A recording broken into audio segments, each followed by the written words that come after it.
Bonsoir. Bonjour mes chers amis. Salam. Salam alaikum. Donc aujourd'hui, le but de cette vidéo, c'est de parler de la bombe atomique, de l'arme nucléaire. Cette arme, qui est l'arme justement la plus dévastatrice, qui a été utilisée pour la première fois par les États-Unis le 6 août 45 à Hiroshima et le 9 août 45 à Nagasaki. Cette bombe aurait fait 150 000 morts.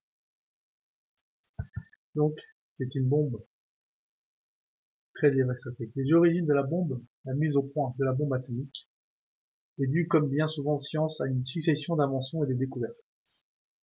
Ainsi, les travaux de Pierre-Marie Curie, puis les théories d'Einstein et de nombreux physiciens aux États-Unis mettent au point les accélérateurs de particules qui permirent de découvrir de nouveaux éléments, en particulier des radioisotopes.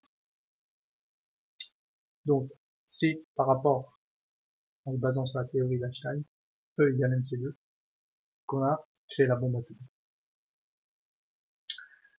Donc, cette bombe, bien entendu, c'est une bombe dévastatrice. Mais si vous analysez bien, si on analyse bien cette formule E égale mc2, E étant l'énergie, égale à m, la masse de l'atome, fois la vitesse de la lumière au carré, on veut constater que ni la masse de l'atome, ni la vitesse de la lumière ne peut changer. Parce qu'on ne peut pas accélérer les atomes plus que la vitesse de la lumière. Donc, par conséquent, on ne peut pas créer une bombe plus puissante que la bombe de Hiroshima. Et aujourd'hui, on prétend au contraire. On prétend qu'on a des bombes qui peuvent exploser 100 fois plus que Hiroshima, 200 fois plus, 1000 fois plus, 3000 fois plus, 4000 fois plus. Moi, ça, personnellement, j'ai du mal à croire à ça. Et on va nous dire que des essais nucléaires ont été faits de la sorte. Alors que si vous prétendez faire des essais nucléaires qui explosent 3000 fois plus que la bombe d'Hiroshima, vous explosez un tiers de la planète.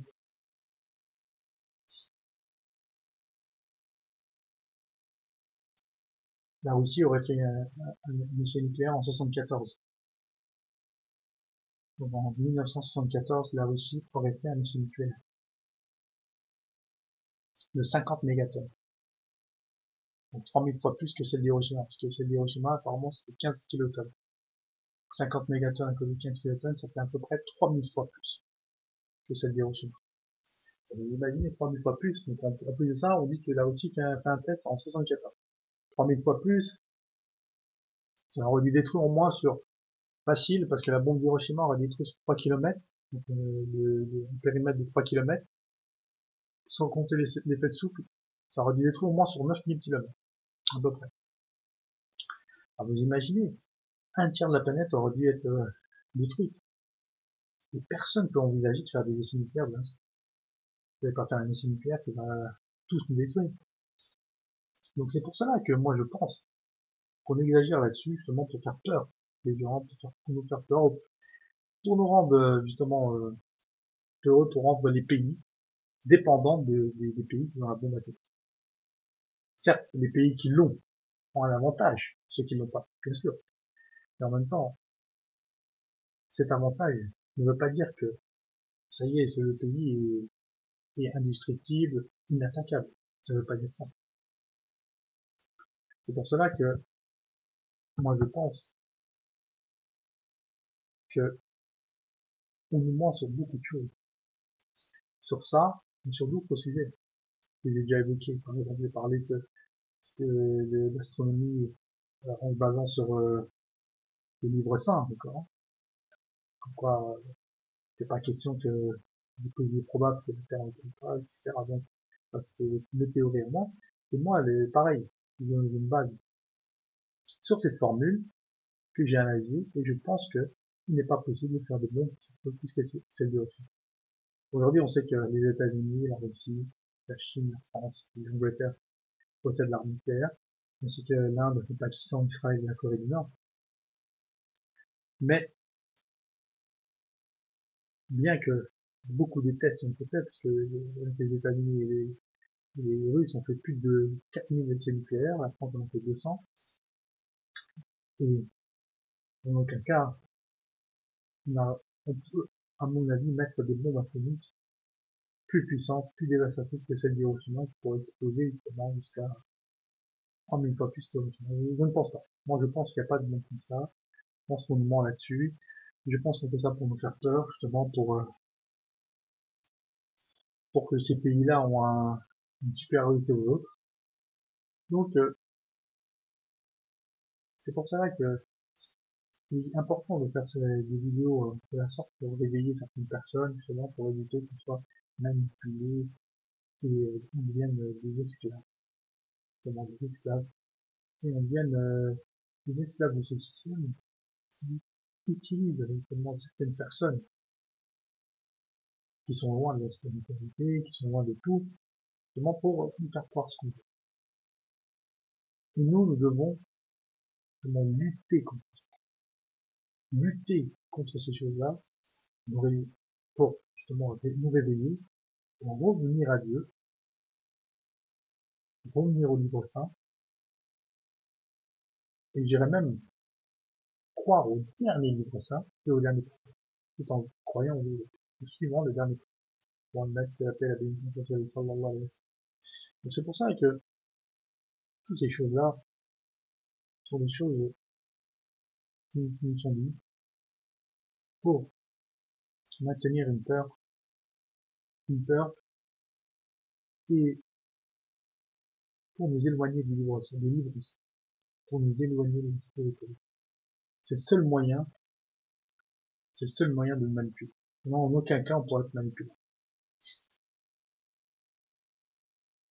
Et c'est le seul moyen, justement, de nous pervertir. C'est le travail de Satan, c'est de pervertir la race humaine, pervertir l'être humain, l'éloigner de son créateur. C'était le but de Satan, c'est ça, c'est le pacte qu'il a fait avec Dieu. Il a promis qu'il allait éloigner les fils d'Adam. Donc c'est pour ça que toutes ces choses-là doivent nous quitter. À chaque fois qu'on nous dit quelque chose, on n'est pas dans l'obligation de croire. Il faut faire des recherches par soi-même. Aujourd'hui, Internet est un moyen, justement, pour nous réveiller. Mais ça ne suffit pas. Après, de nous-mêmes, de nous-mêmes, il faut qu'on se réveille, il faut qu'on fasse des recherches, il faut qu'on cherche, qu'on réfléchisse, qu'on utilise notre intelligence pour, justement, pas tomber dans ces pièges, pas se faire avoir. Et qui vous dit qu'ils testent pas qui n'ont pas acheté la bombe atomique au Yémen, en Irak? Qui nous dit? Personne nous dit. En Afghanistan, qui nous dit qu'ils n'ont pas fait des essais nucléaires? Qui nous dit? Là-bas, les médias étaient interdits. Ils peuvent balancer des bombes atomiques, on ne sait pas. Ce qu'ils ont fait en Afghanistan, on n'en sait rien. On n'en sait rien. On ne sait pas ce qu'ils ont fait. Ils ont peut-être balancé des bombes atomiques. Enfin, on n'en sait pas. On ne sait rien du tout. Mais en même temps, ça ne veut pas dire qu'ils ont des trucs au Afghanistan. En Afghanistan, c'est que des montagnes. Ils ont peut-être fait des essais nucléaires, mais les bombes atomiques qui disent, bah voilà, on ne sait pas. On ne sait pas ce qu'ils font. C'est pas ce qu'ils ont fait en Irak. Ils ont jeté, ils ont balancé des bombes, ils ont fait des massacres, des suicides. Qui sont pas élucidés, qui sont pas justement, qui n'ont pas été condamnés, ou très brièvement, personne ne les a condamnés. Donc c'est pour ça que on doit aujourd'hui nous dire que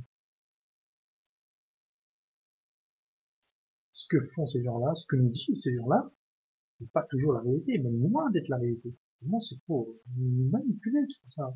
Il y en a des gens qui se font manipuler par eux, ils ont besoin de nous pour rester au pouvoir.